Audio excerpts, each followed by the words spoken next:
தொலைக்காட்சி நேயர்களுக்கு வணக்கம். கனவு மெய்ப்பட்டால் வாழ்க்கை வெற்றி அடையும். கனவு வாரியம். இந்த படத்துடைய இயக்குனர் மற்றும் நடிகருமான அருண் சிதம்பரம் தன் முதல் முயற்சியிலேயே தன்னுடைய கனவை வெற்றியா மாத்திருக்காரு. இவருடைய உழைப்புக்கும் விடாமுயற்சிக்கும் கிடைச்சிருக்க அங்கீகாரத்தை இப்போ பார்க்கலாம்.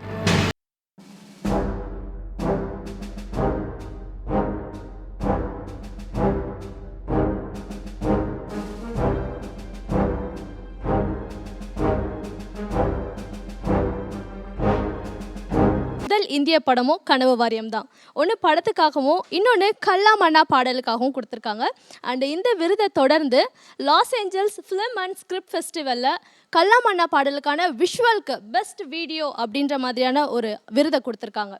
அண்ட் அதை தொடர்ந்து ஸ்பெஷல் ஜூரி அவார்டும் இந்த படத்துக்காக கிடச்சிருக்கு. அண்ட் அது மட்டும் இல்லாமல் இன்டர்நேஷ்னல் மோட்டிவேஷ்னல் ஃபிலிம் ஃபெஸ்டிவல்லையும் இந்த படத்துக்கான ஒரு விருதை கொடுத்துருக்காங்க. அதை தொடர்ந்து பெஸ்ட் யூத் ஃபோக்கஸ் மியூசிக் வீடியோன்னு இந்த படத்துடைய கல்லா மன்னா பாடலுக்கு கிடச்சிருக்கு.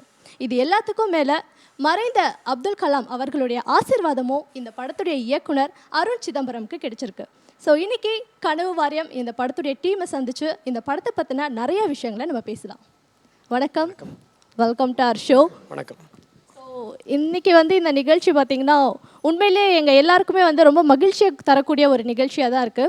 ஸோ உங்கள் ஒவ்வொருத்தர் பற்றியும் தனித்தனியாக சொல்கிறதுக்கே நிறைய விஷயங்கள் இருக்குது ஆக்சுவலி. ஸோ உங்களை பற்றி நான் எதுவுமே சொல்ல வேணாம், இந்த விருதுகளே நிறைய விஷயங்கள் பேசும் அப்படின்றது தெரிய வருது. ஸோ என்னென்ன விருதுகள் இது வரைக்கும் நீங்கள் வாங்கியிருக்கீங்கன்றதில் சில விருதுகளை தான் நாங்கள் இங்கே வச்சுருக்கோம். ஸோ நிகழ்ச்சி போக போக அருண் சிதம்பரம் சார் எத்தனை விருதுகள் இந்த படத்துக்காகவும் இது வரைக்கும் அவர் பெற்ற விருதுகளை பற்றி நம்ம நிறைய விஷயங்கள் பேசலாம்.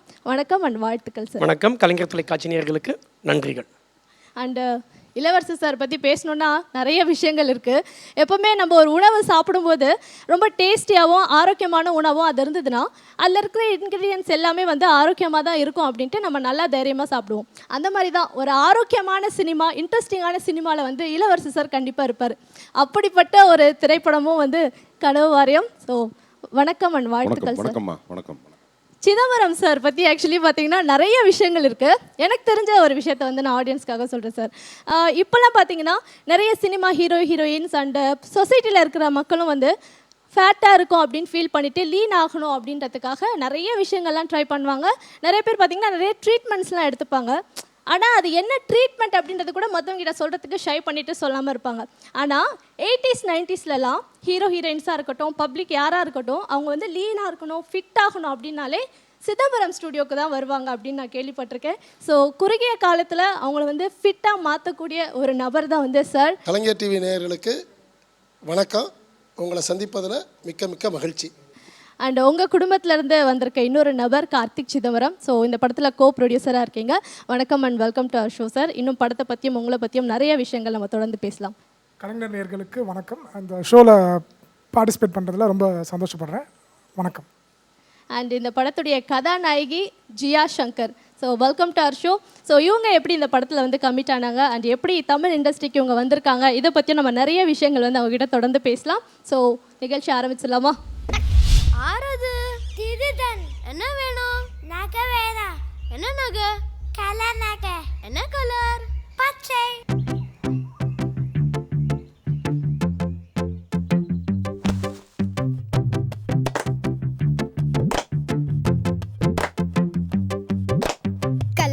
கல்லாமண்ணா ஆடலாம், நாடு பிடிக்க ஓடலாம், டயரு வண்டி ஓட்டியே வீடு போய் சேரலாம், கிச்சு கிச்சு தாம்பாலம், கிய தாம்பாலம், பச்சை குதிரை தண்ணும் போது குனிபவன் தானே எங்க ஊரு மேம்பாலம். ஸோ அருண் சார், உங்களுடைய படம் கனவு வாரியம் நிறைய விருதுகளை பெற்றிருக்கு. கடந்த வெள்ளிக்கிழமை வசூலையும் இப்போ குவிச்சிட்ருக்கு. இதை கொஞ்சம் வேறு மாதிரி கொஞ்சம் ட்ரெண்டியாக சொல்லணுன்னா கண்ணா 2 லட்டு தின ஆசையா அப்படின்ற மாதிரி தான் நீங்கள் இருப்பீங்கன்னு நான் நினைக்கிறேன். ஸோ இந்த ஃபீல் எப்படி இருக்குது? எந்த அளவுக்கு நீங்கள் கொண்டாடிட்டு இருக்கீங்க இந்த படத்தை? இல்லை, ரொம்ப சந்தோஷமாக இருக்கேன். என்ன விஷயம் அப்படின்னு பார்த்தீங்கன்னா இது விருதுக்காக எடுக்கப்பட்ட படம் இல்லை. அண்ட் இந்த படத்துடைய ஃபிலிம் மேக்கிங்கும் பார்த்தீங்கன்னா அவார்ட் ஃபிலிம் மேக்கிங் கிடையாது. கமர்ஷியல் ஃபிலிமுக்கு நம்ம எப்படி ஒரு ஃபிலிம் மேக்கிங் ஸ்டைல் இருக்குமோ அந்த டெம்ப்ளேட் தான் ஃபாலோ பண்ணோம். அண்ட் இது முழுக்க ஒரு ஜாலியான ஒரு படம், ஒரு கமர்ஷியல் சினிமா, ஒரு ஜாலியான சினிமா. இத்தனை விருதுகளை வாங்கியிருக்கின்றது தான் ஒரு விஷயம். அதுதான் ஒரு சந்தோஷம். இதை விட எது அதிக சந்தோஷம் அப்படின்னு பார்த்தீங்கன்னா இந்த திரைப்படம் 9 நாடுகளுக்கு பயணம் செஞ்சிருந்தாலும் இந்த திரைப்படம் முழுக்க முழுக்க தமிழக மக்களுக்காக எடுக்கப்பட்ட ஒரு திரைப்படம். அதனால் தமிழ்நாட்டு மக்கள் இந்த படத்தை ஏற்றுக்கும் போது, அவங்க கொண்டாடும் போது அதுதான் வந்து ஆத்ம திருப்தியாக இருக்குது. ஓகே. அண்ட் இப்போ நான் சொன்ன இந்த விருதுகள் இல்லாமல் இன்னும் என்னென்ன விருதுகள் சார் இந்த படம் வாங்கியிருக்கு? ஸோ மொத்தம் பேசிக்காக பார்த்தீங்கன்னா படம் வந்து இது வரைக்கும் 7 சர்வதேச விருதுகளையும் 15 இன்டர்நேஷ்னல் ஹானர்ஸையும் படம் வின் பண்ணியிருக்கு. And it is a first Indian film to win 2 Remi awards. அதாவது மொத்தம் வந்து இதுக்கு முன்னாடி இந்த ரெமி அவார்டை வாங்கினவங்களாம் யாருன்னு பார்த்தீங்கன்னா, ஜுராசிக் பார்க் படம் எடுத்த ஸ்டீவன் ஸ்பீல்பர்க், அப்புறம் லைஃப் ஆஃப் பை படம் எடுத்த ஆங்லி வாங்கியிருக்காங்க, அப்புறம் கிளாடியேட்டர் படம் எடுத்த ரிட்லி ஸ்காட், இந்த மாதிரி பெரிய பெரிய டேரக்டர்ஸ் வாங்கியிருக்காங்க. இந்தியாவிலேருந்து பார்த்தீங்கன்னா இப்போ இந்த ஜூரியோடைய ஸ்கேலில் வந்து ஒரு படம் வந்து 100க்கு 80லேருந்து 84 மார்க் வாங்குச்சுன்னா அது பிரான்ஸ் ரெமி, 85லேருந்து 89 மார்க் வாங்குச்சுன்னா அது வந்து சில்வர் ரெமி, 90லேருந்து 94 மார்க் வாங்கும்போது அது கோல்டு ரெமி, 95லேருந்து 99 மார்க் வாங்குச்சுன்னா அது பிளாட்டினம் ரெமி. மொத்தம் 4500 திரைப்படங்கள் வந்துச்சு 74 நாடுகள்லேருந்து. அதில் நம்ம படத்துக்கு வந்து பெஸ்ட்டு தியேட்ரிக்கல் ஃபீச்சர் ஃபிலிமாக பிளாட்டினம் ரெமி அவார்டை வந்து இந்த டாப்பான ரெமி அவார்டை வந்து நம்ம படத்துக்கு கொடுத்தாங்க. இது வந்து நிச்சயமாக கடவுளுடைய பிளெஸிங் தான். அது அடுத்ததாக பார்த்தீங்கன்னா இந்த படத்தில் கல்லா மன்னா அப்படின்னு ஒரு பாடல் ஒன்று இருக்குது. அந்த பாடல் பார்த்திங்கன்னா நம்ம மறைந்து போன 51 கிராமிய விளையாட்டுக்களை இந்த பாடலில் வந்து பாடல் வரிகள் மூலமாகவும் விஷுவலாகவும் இதில் கேப்சர் பண்ணியிருக்கோம். அந்த பாடலுக்கு பார்த்திங்கன்னா சிறந்த குழந்தைகளுக்கான பாடலாக ஒரு ரெமி அவார்டு ஒன்று கொடுத்தாங்க. அண்ட் அந்த பாடல் மட்டுமே வந்து பெஸ்ட் சில்ட்ரன் சாங் மொத்தம் 3 இன்டர்நேஷ்னல் அவார்ட்ஸ் வாங்கியிருக்கு. ரீசெண்டாக இப்போ ரஷ்யாவில் வந்து பெஸ்ட் யூனிக் ஃபிலிம் அவார்டு அப்படின்ற அவார்டு கொடுத்தாங்க. அண்ட் வந்து படம் இது வரைக்கும் பார்த்திங்கன்னா வந்து இந்தியா, USA, அப்புறம் வந்து China, Russia, Korea, Ukraine, Italy, Bulgaria, Kenya, இந்த மாதிரி 9 நாடுகளுக்கு பயணம் செஞ்சுருக்கு. எல்லா நாடுகள்லையுமே ரொம்ப பெரிய ரிசப்ஷன், ரொம்ப பெரிய ஃபீட்பேக் கிடச்சிது. அண்ட் இது ஒரு 200 பேருடைய உழைப்பு அண்ட் ஒரு 4 வருஷ கனவு. எனக்கு மூச்சு வாங்குது நீங்கள் சொல்லி முடித்தது. நீங்கள் சொல்ல சொல்ல உங்கள் ஃபாதருடைய ஃபேஸில் அந்த பெருமிதம் எல்லாமே வந்து எங்களால் பார்க்க முடியுது. சார், எப்படி ஃபீல் பண்ணுறீங்க உங்கள் மகன் இந்த அளவுக்கு அது புள்ளி விவரத்தோடு எல்லாத்தையுமே கணக்கிட்டு சொல்கிறாரு? இது வரைக்கும் நான் தொலைக்காட்சி நேயர்களை வந்து ஒரு உடற்பயிற்சி கலை வல்லுநராக, ஒரு ஆணாளகனாக பல பட்டங்கள் பெற்ற முதல்ல சந்தித்து பேசியிருக்கேன், பண்ணியிருக்கேன். இப்போ கலைஞர் டிவி நேர்களை சந்திக்கிறது தயாரிப்பாளனா முதல்ல உங்கள்கிட்ட நான் வந்து அறிமுகமாகிறேன். அதாவது உண்மையிலே ஒரு தயாரிப்பாளனை நான் சொல்லணும்னு நினச்சிங்கன்னா, அவர் வந்து கல்லா மன்னா அப்படின்னு பாடலுக்கு வந்து 2 ரெமி விருது கிடைச்சிருக்கு. மிக்க சந்தோஷம். எனக்கு பிடிச்ச ஆசியா ப்ரொடியூசராக நீங்கள் பார்த்தீங்கன்னா என்னுடைய கண்ணோட்டத்தில் அவர் 4-5 பாடல் எழுதினார். அதில் கிறுக்கன்னு ஒரு சாங், அருமையான சாங். அந்த சாங் கிறுக்கேன்னு பூமி உருண்டை என சொன்னவனை கிறுக்கேன்னு முதல்ல சொன்னால் முதலில் குடையில் நடந்தவனை அந்த பாட்டை வந்து டாக்டர் சீர்காழி சிவசிதம்பரம் சார் தான் பாடினார். அவர் ஆடியோ ரிலீஸில் சொன்ன வார்த்தை, நான் எத்தனையோ பாடல்கள் பாடியிருக்கேன், தடையில்லாமல் நானே பாடியிருக்கேன். ஆனால் இந்த பையன் எழுதின பாடல், இந்த பாடலுக்கு நான் 2 நாள் பயிற்சி எடுத்து பாடினேன்னு சொன்னார். அந்த பாட்டு அருமையான பாடலுங்க. அதே மாதிரி நீ பாதி அது மட்டும் இல்லை, பாடலாக மட்டும் பார்க்கணுங்க. அவருடைய ஒரு நல்ல கதாசிரியர் மட்டும் இல்லைங்க, நல்ல கதை வசனகர்த்தா. அதில் வந்து சொல்வார், வெடிகுண்டு வந்து அந்த படத்தில் வர டயலாக் எனக்கு பிடிச்ச டயலாக், வெடிகுண்டு வீசும்போது தான் வெடிக்கும், ஆனால் ஒரு நல்ல புத்தகம் இருக்கு அது திறக்கும் போதெல்லாம் வெடிக்கும்னார். ஆஸ் எ ஃபாதராக நடிச்சிருப்பார். ஃபாதர் கேரக்டர் மிஸ்டர் இளவரசர் சார் நடிச்சிருக்காரு, அருமையாக செஞ்சுருக்கிறார். ஒரு நிஜ தகப்பன் மகன் முன்னாடி உட்கார்றது எப்படி இருக்கும்னு இப்போ நம்ம வந்து நல்லா பார்க்க முடியுது இல்லை. ஒரு நாள் கூட அவர் இல்லாத சமயத்தில் கூட அவன்னு பேச மாட்டார். அது எனக்கு ரொம்ப பிடிக்கும். அவர்கிட்ட ஸ்கிரிப்ட் சொன்னார், சொல்லிட்டு கிளைமேக்ஸ் மாத்திரம் என்ன சொல்ல மாட்டேன்ட்டார். எனக்கு என்னென்னா, நான் என்ன பண்ண போகிறேன் இந்த கிளைமேக்ஸு கேட்டு ஏன் சொல்ல மாட்டேன்? இல்லை, நான் அது வந்து ஒரு த்ரில் நீங்கள் பண்ணணும் அப்படி. அப்போ ஹீரோ யார்? ஹீரோ தேடிக்கிட்டே இருக்கோம் அப்படின்னா, நான் ஒரு ஏங்க நீங்களே நடிக்க வேண்டியதானாங்க, எதுக்கு இன்னொரு ஹீரோ தேடுறீங்க? நீங்கள் டைரக்ட் பண்ணுறீங்க, இன்வெஸ்ட் பண்ண போகிறீங்க, இது ஏஜ் தானே, இன்னும் 5 வருஷம் கழிச்சு நீங்கள் யோசிக்க முடியாது. ஸோ ரைட் ஏஜ் நீங்கள். அதுக்கு ஆல்ரெடி 2 அப்பா பிள்ளையும் முடிவு பண்ணாங்களா, அவங்க பிரதரோட முடிவு பண்ணாங்களான்னு தெரியாது. என்ன தோணுதுன்னா நீங்களே பண்ணிடலாமே அப்படின்னு. அங்கே நாங்கள் ஒன்று டேபிள் டாக்கில் தான் ஒரு ஹீரோவாக நான் நினைக்கிறேன், நான் தான் அதை சொன்னேன்னு நினைக்கிறேன். நீங்களே முடிவு பண்ணிடுங்க, பண்ணிடலாமேட்டு கிளைமேக்ஸ் சொல்லியாச்சு. அப்புறம் ஜெயங்கொண்டம் பக்கத்தில் ஷூட்டிங். இது ரொம்ப லைவ்லியான ஒரு சினிமாவுக்கு புதுசாக வரும்போது எப்போவுமே வந்து புது டைரக்டர் வேலை செய்கிறது கொஞ்சம் கஷ்டம். அவங்க சினிமா மீடியா வந்து மைண்டில் அவங்க வச்சு ஒரு படம் வச்சுருப்பாங்க, லென்ஸு இது வேறு. ஸோ இங்கே வரும்போது கூடுமான வரைக்கும் சிக்கல் இல்லாமல் போகிறதுக்கு கொஞ்சமாவது அசோசியேட் அசிஸ்டன்ட் ஒர்க் பண்ணவங்களோட தான் ஈஸியாக கோப்பை பார்க்க முடியும். இவரோட எனக்கு என்ன ஒரு 2-3 சீனில் தான் அந்த மாதிரி ஒரு சின்ன கான்ட்ரவர்சியல் டிஸ்கஷன் வந்துச்சு ரெண்டு பேத்துக்குள்ளார. சரி, அதுக்கப்புறம் வந்து நம்ம சொல்லி பார்க்கலாம். அதுக்கப்புறம் மீறினா ஒரு புது டேரக்டர் போய் நம்ம வந்து ரொம்ப ஜாஸ்தி பேசுகிற மாதிரி இருக்கும்னால அந்த அளவுக்கு போகாமல் சரி ரைட் நீங்கள் சொல்கிறத நான் செஞ்சிடறேன். இதுதான் வந்து ஜென்ரலி நான் வச்சுக்கிறது. அப்புறம் சீன்ஸ் போக ரொம்ப மெச்சூர்டான ஒரு நேரேஷனு ஷெட்யூல் போடுறது அப்படின்னு. எங்கடா கதாநாயகியை காணா, வெறும் அப்பா பிள்ளையாவே நடிச்சிட்டு இருக்கிறோமே, எங்கடா ஹீரோயினை காணா அப்படின்னா, அங்கே ஒரு சின்ன கிராமத்தில் ஒரு தேர் பக்கத்தில் ஒரு மாட்டேஜ். ஸோ அப்பா நிற்கிட்டு போதே பின்னாடி வந்து ஒரு சின்ன லவ் மாட்டேஜ் மாதிரி எடுக்கும்போது தான் அந்த ஹீரோயின் தெரிஞ்சாங்க. திருப்பி ஒவ்வொன்றும் எடுக்கும்போது ஒரு டாக்குமெண்டேஷன் ஃபீல் வந்துருமோ அப்படின்னு எனக்குள்ள ஒரு அச்சம் இருந்துச்சு. சீன் சொல்ல போகும்போதெல்லாம் விவசாயத்தை பற்றி, அப்புறம் அவர் நடிகர் பேர் என்ன, யோக் ஜோவி, அவருடைய சீக்வன்ஸ்லாம் வரும்போது ஒரு சின்ன டாக்குமெண்டேஷன் வருமோ அப்படின்னு. அந்த டாக்குமெண்டேஷன் சினிமாவை எப்படி ஒரு மாற்ற போகிறாரு அப்படின்ற ஒரு கேள்விக்கான பதில் தான் இங்கே இருக்கிறதெல்லாம் வந்திருக்கு. அது வந்து சினிமாவா இல்லைன்னா இந்த மாதிரியான அங்கீகாரங்கள் கிடைக்கிறது கஷ்டம். இப்போ இன்றைக்கி வந்து இந்த மாதிரி படத்தை நான் வந்து என்னடா அப்பா கேரக்டர் தானே நான் ஒருவேளை தவிர்த்திருந்தா இந்த பெருமையில் நான் பங்கெடுக்க முடியாமல் போயிருக்கேன். ஒன்று, அதுக்கு வந்து தயாரிப்பாளருக்கும் டைரக்டருக்கும் இணை தயாரிப்பாளருக்கும் என்னுடைய நன்றி. இன்றைக்கி வந்து காலச்சூழலில் ஒரு சினிமா வந்து ஏன் விவசாயத்தை பற்றி சொல்கிறதில்ல, ஒரு மோட்டிவேட்டடாக இல்லை அப்படிங்கிற ஒரு கமர்ஷியல் சினிமாவில் அதுக்கு வாய்ப்பு இல்லாமல் இருந்து சொன்னால் கூட ஒரு வரி கதை தான், நல்லவன் வாழ்வான் கெட்டவன் வீழ்வான்ங்கிறதுல தான் காலம் பூரா இருக்குது. ஆனால் இந்த படத்தை பொறுத்த மட்டும் ஒரு நியாயமான இன்றைய தமிழ் சமூகத்துக்கு மாத்திரம் இல்லை, மனித சமூகத்திற்கு அவசியமான ஒரு விஷயத்தை வலியுறுத்தி எடுக்கப்பட்ட ஒரு படம். அதில் நான் ஒரு பங்களிப்பில் இருக்கிறதுக்கு ரொம்ப மகிழ்ச்சி.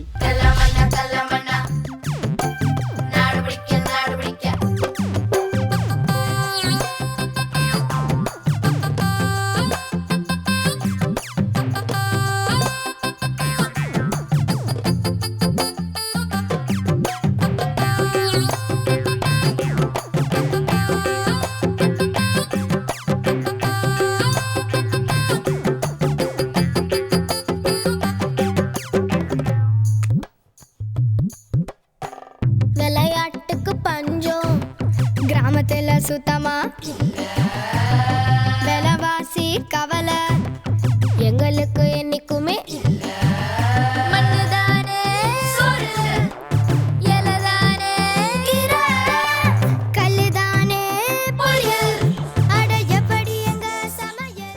கார்த்திக் சிதம்பரம் சார், தம்பியுடைய படமாக இருந்தாலும் கூட உங்களுக்குன்னு இந்த படத்தில் சில விஷயங்கள் ரொம்ப பிடிச்சிருக்கணும். ஸோ அதுக்கப்புறம் தான் வந்து நீங்களும் இன்வெஸ்ட் பண்ணலாம் அப்படின்ட்டு வந்திருப்பீங்க. ஸோ அப்படி இந்த படம் பார்த்து நீங்கள் மெய் சிலிர்த்த விஷயங்கள்லாம் என்ன? ஆக்சுவலாக பார்த்தீங்கன்னா உண்மையாக சொல்லணும்னா ரொம்பலாம் நாங்கள் யோசிக்கலை, ரைட். ஸோ ஒரே ஒரு விஷயம் நம்பினோம். ஆக்சுவலாக அப்பா சொன்ன மாதிரி எங்களுக்கு லேர்னிங் பார்த்தீங்கன்னா நானும் அவனுமே பார்த்தீங்கன்னா 2 பேருமே ஆல்மோஸ்ட் சேம் தான். ஆக்சுவலாக பார்த்தீங்கன்னா த வே வி க்ரூ அப். எங்கள் அப்பா வந்து ரொம்ப அக்ரெசிவ். ஒரு வேலையை எடுத்துட்டாங்கன்னா அதை முடிக்காத வரைக்கும் விடவே மாட்டாங்க. சில சமயம் அது also be challenge, right. So அது மாதிரி தான் நாங்களும் வந்து வாட் எவர் வி லேர்ன் வந்து இன்னும் ஒரு வேலையை எடுத்துட்டோம்னா கண்டிப்பாக எப்படி இருந்தாலும் வி ஹேவ் டு அதை கண்டிப்பாக பண்ணி முடிச்சிடணும் அப்படின்ற ஒரு இது தான். பட் அவர் திறமை மேலே எங்களுக்கு மிகப்பெரிய நம்பிக்கை இருந்தது ஆக்சுவலாக. ஏன்னா அப்போவே 2 புக்கெல்லாம் எழுதியிருக்காரு. ஸோ இட் வாஸ் நோ பிரெய்னர்னு தான் சொல்லணும். ஸோ ரொம்பலாம் யோசிக்கலை, அவர் திறமை மேலே நம்பிக்கை இருந்தது. சரி அவர் பண்ணுறாரு, சரி ஓகே வில் சப்போர்ட், அப்படி தான் வந்தது. பட் ஜென்ரலாக பார்த்தீங்கன்னா இப்போ நான் வந்து இதில் ரொம்பலாம் இன்வால்வ் ஆகலை ஆக்சுவலாக பார்த்தீங்கன்னா. பட் எனக்கு இது ஒரு புது லேர்னிங். நான் வந்து டிசி கேப் டெக்னாலஜிஸ் அப்படின்னு சொல்லிட்டு ஒரு சாஃப்ட்வேர் கம்பெனி ரன் பண்ணுறேன். சினிமாவா அப்படின்ற ஒரு ஃபியர் வந்து எல்லாருக்குமே இருக்கும். நானும் யோசித்தேன். பட் ஆக்சுவலாக யோசிச்சு பார்த்தீங்கன்னா இப்போ எல்லாருமே கான்டென்ட்டில் இறங்குறாங்க. இப்போ அமேசானே பார்த்தீங்கன்னா they are producing their own movies and they have something called Amazon Studios. இப்போ நெட்ஃப்ளிக்ஸ் வந்து they are producing their own content. அப்படி இருக்கும்போது அப்போ எனக்கு தோணுச்சு, சரி இப்போ வந்து நம்ம சரியாக தான் பண்ணியிருக்கோம் அண்ட் இது மாதிரி இன்டர்நேஷ்னல் ரெக்கக்னிஷன் கிடச்சிருக்கு அப்படின்னு நினைக்கும்போது ரொம்ப சந்தோஷமாக இருக்குது. அதே மாதிரி இதை மக்கள்கிட்ட கொண்டு போய் சேர்க்குறோம் இல்லையா, அந்த B2C இது வந்து எங்களுக்கு புது அனுபவம். உண்மையாக சொல்லணும்னா சினிமாவுக்கும் எங்களுக்குமே வந்து பயங்கர தூரம், ஒரு பெரிய கனெக்ஷன் அதெல்லாம் வந்து கிடையாது. பட் அது மாதிரி இருக்கிற சமயத்தில் அப்பாட்ட சொன்ன மாதிரி தான் உழைப்பு அப்படின்னு சொன்னாங்க. ஸோ ஒவ்வொன்றையும் தெரியாட்டியும் ஒரு ஸ்டெப் பை ஸ்டெப்பாக கற்றுப்போம். ஸோ அப்படி தான் வந்து எல்லாமே தெரிஞ்சு பண்ணுறது கிடையாது. ஒவ்வொரு வாட்டியும் பண்ணி ஓகே இது இப்படி பண்ணக்கூடாது, இப்படி பண்ணக்கூடாது. அதே மாதிரி இப்போ ஒரு சின்ன எக்ஸாம்பிள், இது வந்து ஐ திங்க் நிறைய பேர் கொஸ்டின் கூட இருக்கும். எங்கள் ஃபேஸ்புக் பேஜில் பார்த்தீங்கன்னா ஒரு 600 லைக் தான் இருந்தது. அதாவது வந்து படம் ஆரம்பிக்கிற வரைக்கும் யோசிச்சுனே இருப்பேன் எப்படா லைக்கை இன்க்ரீஸ் பண்ணுறது அப்படின்னு சொல்லிட்டு. ஆனால் இப்போ பார்த்தீங்கன்னா பல 1000 லைக் இருக்குது பேஜில். ஸோ இது என்னென்னா இட்ஸ் அண்டர்ஸ்டாண்டிங். 10 பேர் சொன்னால் கூட நம்மளே அனுபவப்படும் போது நிறையா கற்றுப்போம் இல்லையா. ஸோ இட் வாஸ் ரொம்ப நல்ல ஒரு புது அனுபவமாக இருந்தது அப்படின்னு சொல்லலாம். இப்போ ஆக்சுவலி உங்ககிட்ட பேசினதும் ஒரு புது அனுபவமாக தான் இருக்குது. நிறைய விஷயங்கள் அப்படியே சொல்லிகிட்டே இருக்கீங்க நீங்கள். சூப்பருங்க. அண்டு ஜெயா சங்கர், ஸோ உங்களுடைய முதல் படமே இப்படி ஒரு வெற்றி படமாக இருக்கும்பொழுது கண்டிப்பாக நீங்கள் ரொம்ப ஹாப்பியாக இருப்பீங்க இல்லையா? ஸோ எப்படி தமிழ் மூவிக்கு, தமிழ் இண்டஸ்ட்ரிக்கு எப்படி வந்தீங்க? Actually, I was doing a Telugu film, my second Telugu film, when I got to know about this film. And I came in for an audition. He took my audition, and then like I got selected, and I feel very fortunate enough to be a part of this film and to have gotten this amazing opportunity. Like I really wanted to do a Tamil film since a very long time. I was just waiting for that one perfect opportunity. And this was like when I heard of the story and all, I was like, okay, so this is something new. I'll get to do something new. Apart from what I've done before, like love stories, love triangle and all of that. So this was something new. Like I wanted to try, and I have heard that Tamil cinema, like people are very welcoming here. So far so good. நாங்க மணல குமிச்சா வீடுதான், டவுசர் புடிச்சா ரயிலுதான், புர்ருன்னு ஓட்டுவோம் பைக்குதான், சர்ருன்னு அடிப்போம் பிரேக்குதான். Horn அடிச்சு வர மாட்டியா?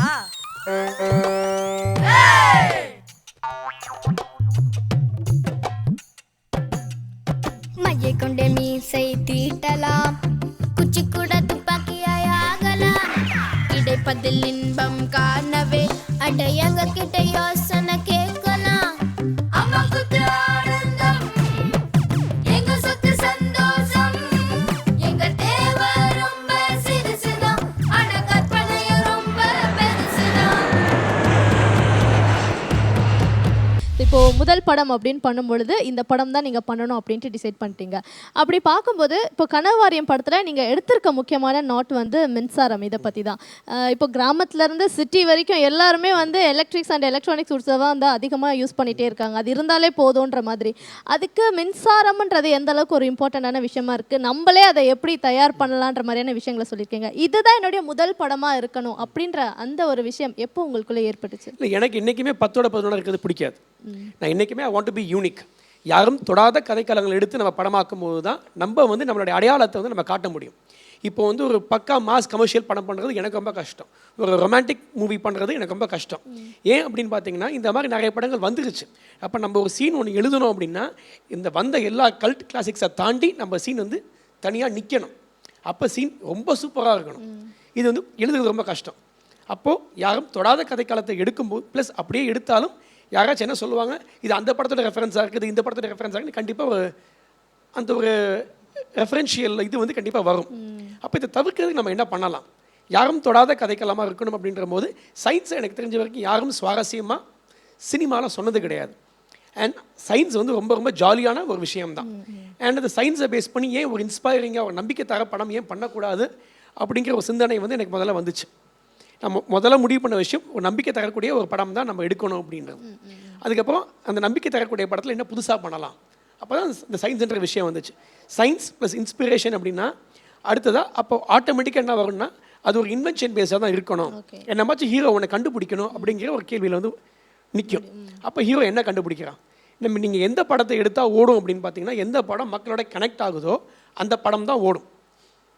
அப்போ எந்த படம் எந்த பிரச்சனை மக்களை பாதிக்குதோ அதை நீங்கள் தொட்டிங்கன்னா மட்டும்தான் நம்ம ஜெயிக்க முடியும். ஆனால் இந்த மின்சாரம்ன்றது பார்த்தீங்கன்னா நம்ம ஊரில் மட்டும் இல்லை, இந்தியா முழுக்கவே இந்த பிரச்சனை இருக்குது. இப்போ வந்து மின்வெட்டு பிரச்சனை இல்லாத மாதிரி தெரியலாம், ஆனால் இந்த பிரச்சனை தீரலை. இது சீக்கிரம் தீரக்கூடிய பிரச்சனையும் கிடையாது. ஏன்னா வருஷம் நம்மளுடைய மின் தேவை வந்து பார்த்திங்கன்னா 1200 மெகாவாட் கூடிக்கிட்டே இருக்குது. இதை புதிய மின் திட்டங்கள் மூலமாக மட்டும்தான் அந்த பிரச்சனையை நம்ம சால்வ் பண்ண முடியும். அண்ட் ஏகப்பட்ட பிரச்சனைகள் இந்த மின்சாரத்துக்குள்ளே இருக்குது. ஓகேங்களா? ஸோ இது வந்து ஒரு புறம் இருந்தாலும் இன்னும் 15-20 வருஷம் கழித்து இந்தியாவுடைய மிகப்பெரிய பிரச்சனையாக இந்த மின் தட்டுப்பாடு இருக்கும். ஸோ இதெல்லாம் ஸ்டாட்ஸ் ஆக்சுவலாக இதெல்லாம் நிறைய ரிசர்ச் பண்ணி கலெக்ட் பண்ணும். ஸோ பண்ணும்போது அப்போ வந்து நான் இந்த கதையை யோசிக்கும் போது மின் தட்டுப்பாடை பற்றி ஏன் படம் பண்ணக்கூடாது, இதுக்கு ஏன் ஹீரோ வந்து ஒரு சொல்யூஷன் கண்டுபிடிக்கக்கூடாதுன்னு தான் எனக்கு தோணுச்சு. இப்போ கூட பார்த்திங்கன்னா இந்த வர்தா புயலில் பவர் கட்டால் ஏகப்பட்ட இஷ்யூஸ் இருந்துச்சு. இது வந்து இப்போ மின்சாரம் இல்லாமல் நம்மளால் ஒரு வேலையும் பண்ணவே முடியாது.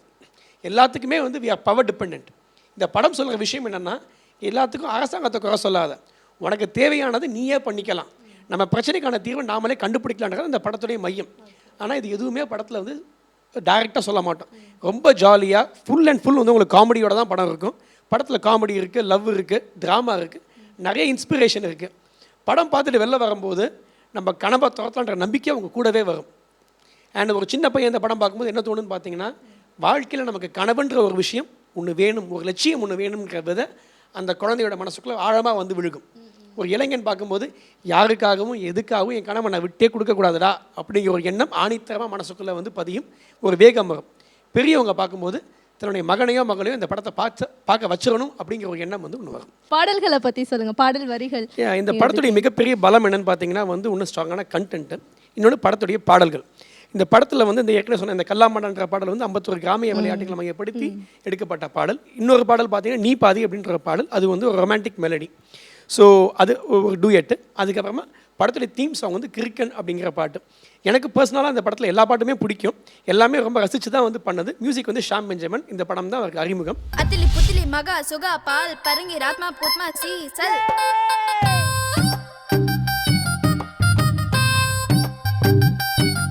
நாமோச்சியா தினம் பாடியே அடனிலா பூச்சி வாடலாம் தைத்த காதையை அடனொண்டியே வா உப்பு வைக்க நாமும் போகலாம் கிள்ளு மூக்கு கிள்ளி கிள்ளலாம் நீ தள்ளு கலைஞர் தேடலாம் பாரு வண்ணம் போதியோடலாம் நீ ஏறு காக்கா கொஞ்சம் ஆகலாம் 10 விரல் சேர்ந்தா பீப்பிதான் காலிலொட்ட எங்களுக்கு காப்பிதான் வேர்வ வாசம் சோப்புதான் நாடுதா எல்லாம் சீக்குதான் இல்லா இல்லா டொம்மா டொம்மா அவ்வா அவ்வா ஃபூ ஃபூ ஃபூ கனவு வாரியம் படத்தில் நிறைய அறிவியல் நிகழ்வுகள் இருக்குது. அதில் சில நிகழ்வுகளை நமக்காக அருண் சிதம்பரம் சார் இன்னைக்கு செஞ்சு காமிக்க இருக்காங்க. இப்போ பண்ண போகிறது ரொம்ப சிம்பிளான ஒரு எக்ஸ்பெரிமெண்ட் தான். என்னென்னா வந்து லிக்விட் நைட்ரஜனை வந்து இந்த ஒரு பெரிய டப்பில் வந்து ஊற்றிட்டு இதோட ஹாட் வாட்டரை மிக்ஸ் பண்ணால் என்ன ஆகுன்றது தான் இப்போ நீங்கள் பார்க்க போகிறீங்க. ஒரு கெமிக்கல் ரியாக்ஷன் தான் அது. ஓகே. ஸோ ரொம்ப இன்ட்ரெஸ்டிங்கான எக்ஸ்பெரிமெண்ட் பார்க்கலாம்.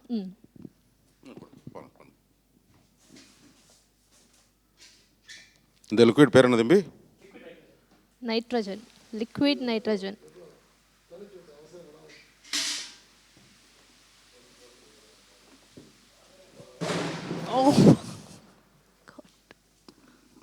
ஸோ தேவலோக தேவதைகள்லாம் இதுக்குள்ள இருந்தால் நாரதர்லாம் வருவார். ஓகே சரி, இந்த கெமிக்கல் ரியாக்ஷனால யாருக்கும் எந்த பாதிப்பும் இருக்காதா? இதனால எந்த பாதிப்பும் கிடையாது. இது ஆக்சுவலாக சினிமாவில் வந்து ஸ்மோக் போட்டு வந்து லைக் இந்த மாதிரி வந்து லைக் நிறைய பண்ணுவாங்க. பட் இப்போ நம்ம சொல்யூஷன் வந்து ரொம்ப கம்மியாக ஊற்றிருக்கோம்.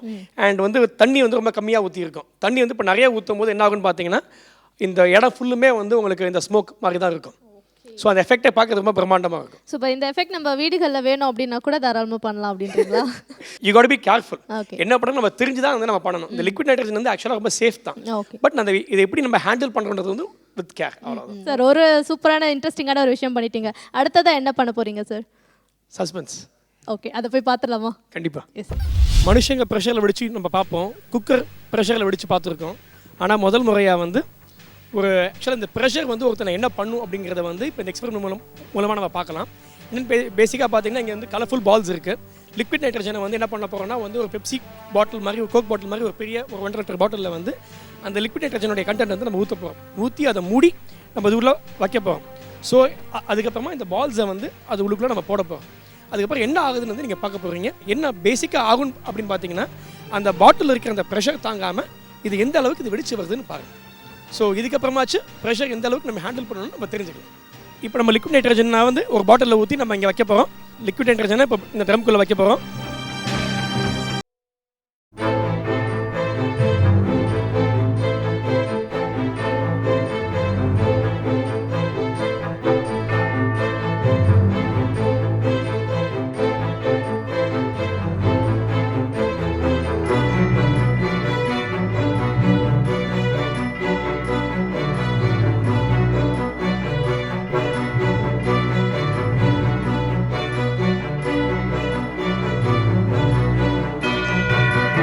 ஸோ என்ன ப்ரெஷர்னு பார்த்தீங்கன்னா அது ஓப்பன் பண்ணி வச்சிங்கன்னா அந்த ப்ரெஷர் இல்லை, அது காற்றுல போயிடும். அதை அடைச்சி வைக்கும் போது தான் இந்த ப்ரெஷர் வந்து பில்ட் ஆகும். ஸோ இது பேசிக்காக அது என்ன சொல்லுதுன்னு பார்த்தீங்கன்னா ஒருத்தனுடைய அந்த உணர்ச்சிகளாகட்டும் ஒருத்தனுடைய கனவுகளாகட்டும் அது ரொம்ப அடைச்சி வச்சிங்கன்னா ஒரு நாளைக்கு அது வெடிச்சு கண்டிப்பாக கிளம்ப தான் செய்யும். அதுதான் இங்கே நடக்க போகுது. ஸோ நைட்ரஜன் லிக்விட் வந்து உள்ளே போட்டாச்சு அண்ட் பால்ஸையும் நம்ம போட்டாச்சு. பட் 15 to 16 minutes ஆகும் அப்படின்னு நீங்கள் சொல்லியிருந்தீங்க. எதனால் இந்த டைம் எடுக்குது? Pressure build ஆகணும்ல. ஸோ எல்லாத்துக்குமே ஒரு டைம் வேணும். ஸோ அதனால் வந்து ஒரு டைம் கொடுக்கணும். அண்ட் இது ப்ரெஷர் பில்ட் ஆகிறதுக்கும் டைம் ஆகும். இப்போ ஒருத்தர் வந்து உங்ககிட்ட பேசுகிறாருன்னு வச்சுக்கோங்களேன், உங்கள் மேலே ஓவர ப்ரெஷர் போட்டுறாங்கன்னா ஃபஸ்ட் டைம் பேசும்போது அதிகமான ப்ரெஷர் வராது. போட்டுக்கிட்டே இருந்தாங்கன்னா ப்ரெஷர் வந்துக்கிட்டே இருக்கும்ல, அதே மாதிரி தான் இது. It takes time. ஒரு 10 to 12 minutes கண்டிப்பாக அது வெடிக்கும்னு நம்ம நம்புவோம். நான் இப்போ இந்த சயின்ஸ் எக்ஸ்பெரிமெண்ட்ஸில் இந்த படத்தில் ஏன் வச்சுருக்கோம் அப்படின்னு பார்த்தீங்கன்னா, இப்போ நம்ம ஊரில் இருக்கிற அந்த எஜுகேஷன் சிஸ்டம் படி பார்த்தீங்கன்னா சயின்ஸை வந்து நான் இவ்வளோ இன்ட்ரெஸ்டிங்காக சுவாரஸ்யமாக ப்ராக்டிக்கலாக நான் படிக்கலை. இவ்வளோ ப்ராக்டிக்கலாக படிச்சிருந்தேன்னா எனக்கு இன்னும் நிறைய சிந்தனைகள் வந்திருக்கலாம். இப்போ இருக்க ஜெனரேஷனுக்கு ப்ராக்டிக்கல் எஜுகேஷன் தான் ரொம்ப முக்கியன்றது காட்டுறது தான் இந்த எக்ஸ்பெரிமெண்ட். ஸோ இந்த படத்தில் வந்து சயின்ஸ் இஸ் ஃபன் அப்படின்னு ஒரு பாட்டு ஒன்று இருக்குது. அந்த பாடலில் இந்த மாதிரி அழகழகான நிறைய புதுசான எக்ஸ்பெரிமெண்ட்ஸ்லாம் வந்து நம்ம பார்ப்போம். அண்ட் இது என்ன சொல்ல வரும்னு பார்த்தீங்கன்னா, இந்த பாட்டு பார்த்து முடிக்கும் போதும் இந்த படம் பார்த்துட்டு வெளில வரும்போதும் என்ன தோணுன்னு பார்த்தீங்கன்னா, இந்த மாதிரிலாம் ஏன் பள்ளிக்கூடத்தில் சொல்லித்தரல, இப்போல்லாம் சொல்லித்தரலாமே அப்படிங்கிற ஒரு சிந்தனை வந்து ஒன்று வரும் இந்த பாட்டை பார்த்து முடிக்கும்போது.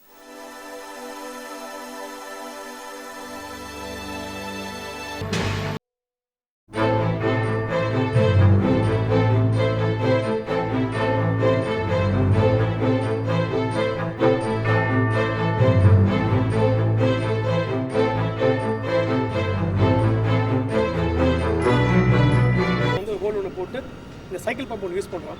சைக்கிள் பம்ப் மூலமாக இந்த ப்ரெஷரை வந்து இந்த பிவிசி பைப்பில் ஏற்ற போகிறோம். இங்கே வந்து ஒரு பாட்டிலில் வந்து ஒன்று இருக்கும்போது பாட்டிலில் வெறும் தண்ணி தான் இருக்கும். அந்த தண்ணி வந்து சும்மா கேமரா பார்க்கறதுக்காக ஒரு அழகுக்காக அதை வந்து அந்த தண்ணியில் ஒரு கலர் ஒரு பவுடர் ஒன்று போட்டிருக்கு. ஸோ பார்க்கறதுக்கு வந்து கொஞ்சம் அழகாக தெரியும், அவ்வளோதான். ஸோ இப்போ என்ன ஆகுது பார்த்தீங்கன்னா, இதுவும் லைக் அகைன் ப்ரெஷர் பில்டிங் தான். ஸோ சைக்கிள் பம்பில் இருந்து இப்போ ப்ரெஷர் வந்து இப்போ இது உள்ளுக்குள்ளே வந்து இது பில்ட் ஆகிக்கிட்டே இருக்கும். பில்ட் ஆகி வரும்போது பார்த்தீங்கன்னா இங்கேருந்து ப்ரெஷர் வந்து இங்கே வரும். ஸோ பாட்டில் வந்து இங்கே இருக்கும்போது இந்த ப்ரெஷர் வந்து இங்கே கையில் பிடிச்சிட்டு இருக்க பாட்டிலை அப்படியே தள்ளும். ஸோ பாட்டில் வந்து ராக்கெட்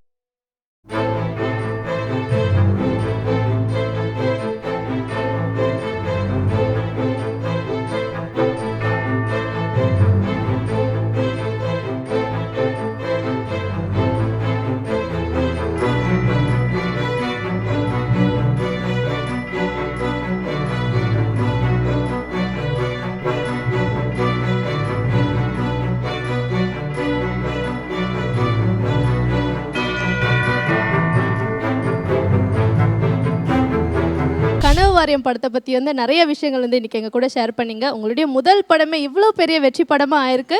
அண்டு தொடர்ந்து இந்த மாதிரி நிறைய படங்கள் வந்து நீங்கள் பண்ணணும். ஸோ கனவு வாரியம் படத்தை பற்றி மட்டும் நிறைய விஷயங்கள் இல்லாமல் இந்த படம் வாங்கின விருதுகளை பற்றி மட்டும் நம்ம பேசாமல் நேயர்களுக்கு ரொம்ப பயனுள்ள நிறைய விஷயங்கள் வந்து இன்றைக்கி எங்கள் கூட ஷேர் பண்ணியிருக்கீங்க. அண்ட் உங்கள் படமும் வந்து அப்படி தான் இருக்குது, மக்களுக்கு பயனுள்ளதாக ஒரு படத்தை வந்து கொடுத்துருக்கீங்க.